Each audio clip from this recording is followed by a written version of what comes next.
રાજ્યકક્ષાના પાણી પુરવઠા મંત્રી ઈશ્વરસિંહ પટેલના અધ્યક્ષસ્થાને તિથલ સ્વામિનારાયણ મંદિર ખાતે જિલ્લા કક્ષાના વિશ્વ યોગ દિવસની ઉજવણી કરાઈ।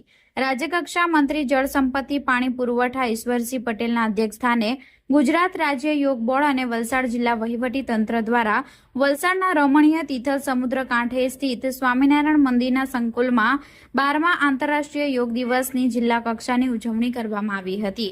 આ પ્રસંગે વલસાડ જિલ્લા પંચાયત પ્રમુખ હેતલબેન પટેલ અને ધારાસભ્ય ભરતભાઈ પટેલની ગરિમામય ઉપસ્થિતિ રહી હતી।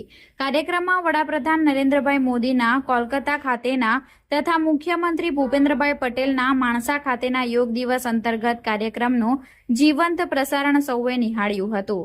રાજ્યકક્ષાના પાણી પુરવઠા મંત્રી ઈશ્વરસિંહ પટેલે સૌ યોગ પ્રેમીઓને વિશ્વ યોગ દિવસની શુભેચ્છા પાઠવી પોતાના સંબોધનમાં જણાવ્યું કે આપણા વડાપ્રધાન નરેન્દ્ર મોદીના અથાગ પ્રયાસના કારણે સંયુક્ત રાષ્ટ્ર મહાસભા દ્વારા 21 જૂને આંતરરાષ્ટ્રીય યોગ દિવસની ઉજવણી કરવાની જાહેરાત કરતા વર્ષ 2015માં પ્રથમ આંતરરાષ્ટ્રીય યોગ દિવસ ઉજવાયો હતો, જેને લઈ યોગથી આપણી શારીરિક અને માનસિક તંદુરસ્તી પણ જળવાઈ રહી છે।